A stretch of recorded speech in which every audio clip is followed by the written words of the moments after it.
یہ پورے کا پورا اسلامی معاشرہ میاں بیوی کے بانڈ کے اوپر چل رہا ہے۔ طلاق کے بعد بچوں کا کیا بنے گا؟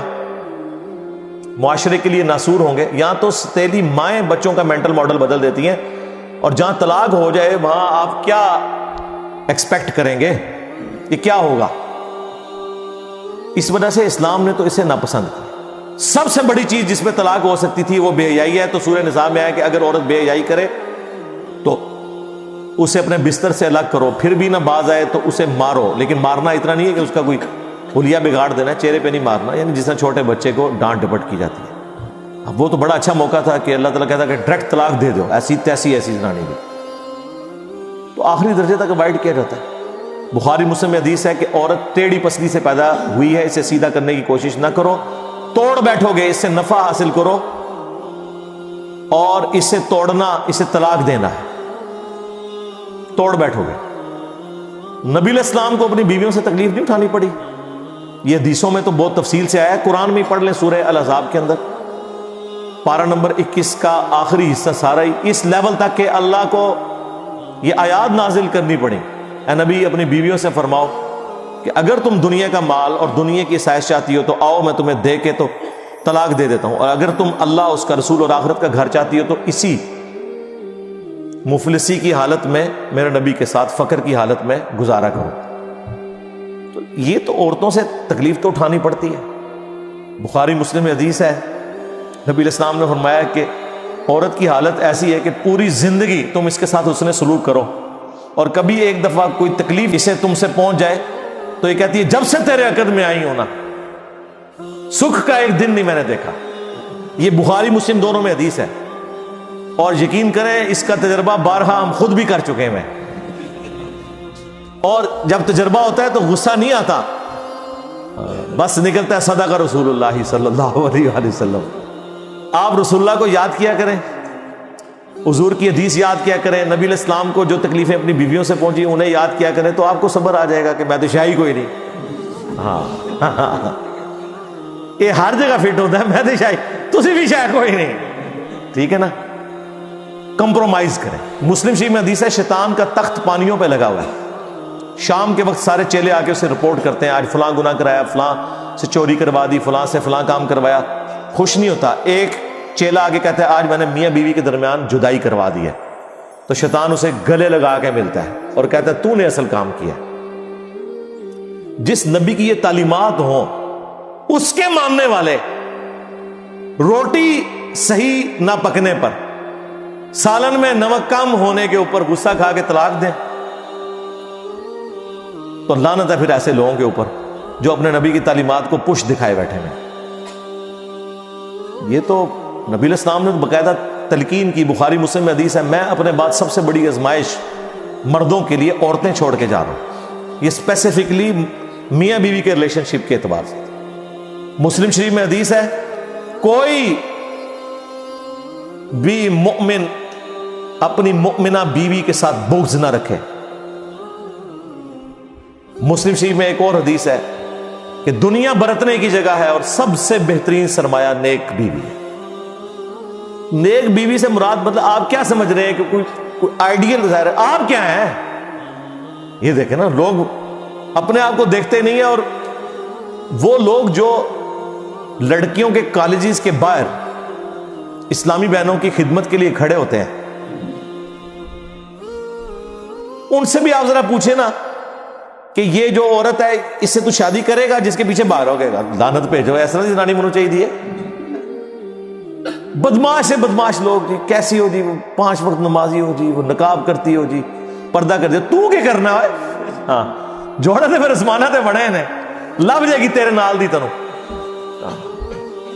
تو یہ دیکھیں کہ آپ جو حرکتیں کرتے ہیں نا، اس کے بعد آپ یہ ایکسپیکٹ نہ کریں کہ آپ کے ساتھ وہ والے معاملات نہیں ہوں گے، آپ جس طرح کے ہیں آپ کے ساتھ ویسا ہوگا۔ کوئی ایکسیپشن بھی ہو سکتی ہے، لیکن اوورآل یہ جو قرآن کا رول ہے نا کہ نیک مردوں کے لیے نیک عورتیں ہیں، بدکار کے لیے یہ رول ہے۔ ویسے آپ کو بظاہر نظر نہیں آ رہا ہوتا، لیکن میں آپ کو بتاؤں یہ جو جوڑے بنے ہوئے ہیں نا اور اتنی کامیاب زندگی گزار رہے ہوتے ہیں، ان میں واقعی کوئی کامن چیزیں ایسی ہوتی ہیں کہ جس کی وجہ سے وہ اکٹھے اپنے ساتھ زندگی گزار رہے ہوتے ہیں، برائی میں ہو یا اچھائی میں ہو، یہ الگ بات ہے۔ یہ اللہ نے کوئی رات و واقعات ایسے بنائے ہوئے ہیں تو ان معاملات کو خوش اسلوبی کے ساتھ، میں کہتا ہوں شادی شدہ مرد کا کام ہی کوئی نہیں کہ اس کی زبان پہ کبھی طلاق کا لفظ بھی ہے. یہ سمجھ لیں طلاق کو آپ ایکویلنٹ کر لیں شرک کے، کہ یہ آپ نے تصور بھی نہیں کبھی کرنا. یار آپ کو کیسے سمجھایا جائے ابو داؤد کی اس حدیث کے اندر کیا درد ہے کہ اللہ کو سب سے ناپسند حلال چیزوں میں طلاق ہے. ابھی کتنی کنٹراڈکٹری سٹیٹمنٹ ہے بظاہر، لیکن میں ایکسپلور کرتا ہوں اسے. سب سے ناپسند طلاق ہے. اس سے اللہ تعالیٰ کی ناراضگی کا ذرا اندازہ کر لیں. اور لیکن ساتھ کا حلال اس لیے کہا کہ بعض اوقات جینون ضرورت پڑ جاتی ہے. کوئی مرد ایسا ہے جس کے ساتھ کوئی میڈیکل ایشو ایسا ہو گیا ہے اور دھوکے سے شادی کروا دی ہے، وہ مرد ہے ہی نہیں تھا، تو ظاہر اب طلاق والا معاملہ ہوگا. کوئی مرد اتنا فنیٹک ہے کہ اپنی عورت کو وہ اذیتیں دیتا ہے، تو اب اسے اپنی جان بخشی کے لیے یا تو جان بچا لے یا اپنا گھر بچا لے، مجبوراً طلاق لینی پڑتی ہے. حلال اسے اس لیے رکھا گیا ایز اے لاسٹ ریزارٹ. بعض اوقات طلاق کی ضرورت پڑ جاتی ہے، ورنہ تو عورتیں غلام ہوتی مردوں کی. اگر طلاق دینا جائز نہ ہوتا، یا طلاق لینا یا خلا لینا جائز نہ ہوتا، یہ تو غلام بنا کے رکھتے ہوئے جس کے ہاتھ بھی آ گئی تو آپ جس طرح جانور پالا ہوا ہے زنجیر کے ساتھ وہ اس کی غلامی رہے گی. تو یہ اللہ نے اجازت دی. اس سے مراد یہ نہیں ہے کہ جو ناجائز طلاقیں دی جا رہی ہیں وہ اللہ تعالیٰ نے ان کو حلال قرار دیا ہوا ہے، نہیں. جامعہ ترمذی میں حدیث ہے جس عورت نے بغیر وجہ کے طلاق لی جنت کی خوشبو بھی نہیں پائے گی. اسے وائس ورثہ بھی کر لیں. ہاں یہ نہ سمجھے کہ یہ عورت کے لیے ہے.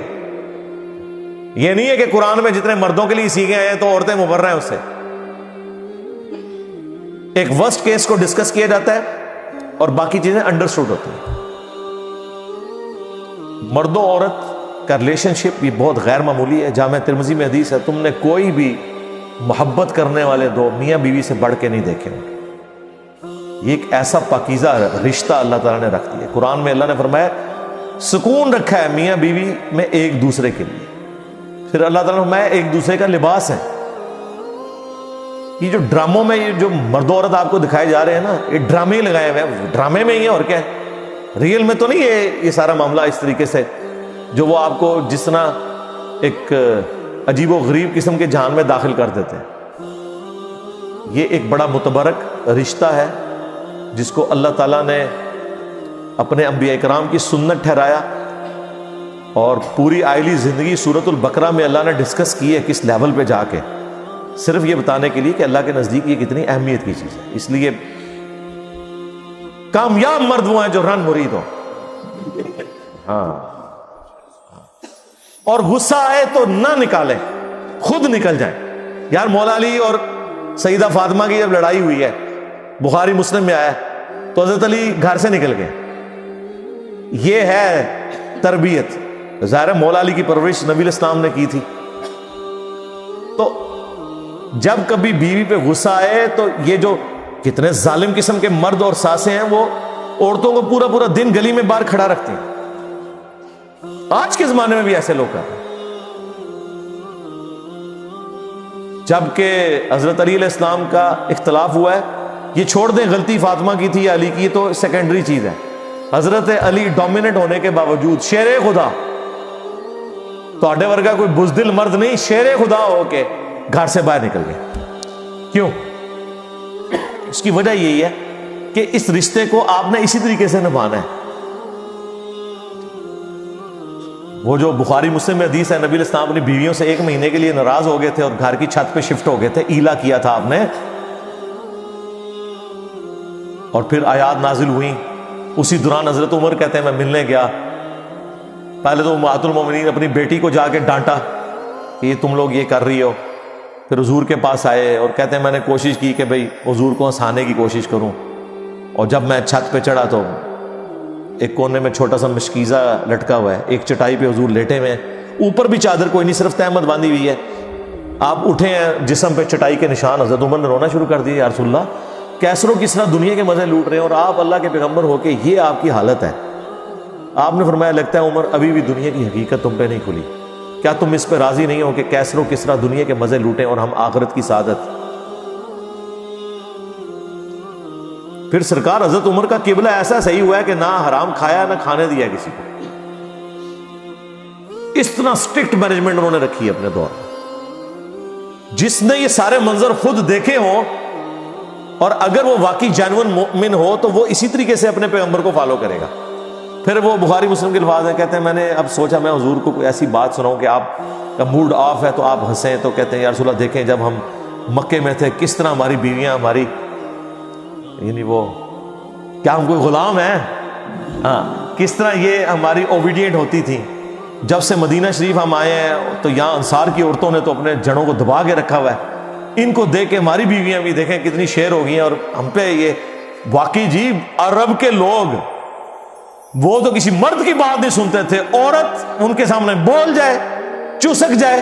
ہوں بھی تسی دیکھ لو عربی نے کس طریقے سے اپنی عورتوں کو رکھا ہوا ہے انہوں نے. وہ ان کے اندر ایک مزاج ہے, یہ کوئی ان کے لیے تعریفی جملے نہیں ہے, یہ ان کی عادت بتا رہا ہوں. لیکن اسلام نے کیسا انہیں مغلوب کیا کہ وہ اسلام کی وجہ سے پھر بیویوں کی ساری چیزوں کو ٹالریٹ کرتے تھے. تو کہتے ہیں جب میں نے یہ بات کی نا کہ یہ دیکھو ان کو دیکھے دیکھے ہماری عورتیں بھی شیر ہو گئی ہیں, تو حضور علیہ السلام مسکرائے. کہتے ہیں مجھے تھوڑا حوصلہ ہوا, پھر میں نے گپ شپ کرنی شروع کی اور یہ اس طریقے سے پھر خیر آیات بھی نازل ہوئی. 1 مہینے کے بعد نبی علیہ السلام نے جو ہے وہ آفر دی, یہ آیات نازل ہوئی سورہ احزاب کی حضرت عائشہ حفصہ باقیوں کو کہ دیکھو اللہ نے مجھے اجازت دے دی ہے, چاہے تو تم میرے عقد میں رہو اسی فقر کی زندگی میں, اور اگر دنیا کا مال چاہتی ہو تو ٹھیک ہے میں تمہیں طلاق دے دیتا ہوں. تو سب نے کہا کہ ہم اللہ اس کا رسول اور آخرت کا گھر چاہتے ہیں.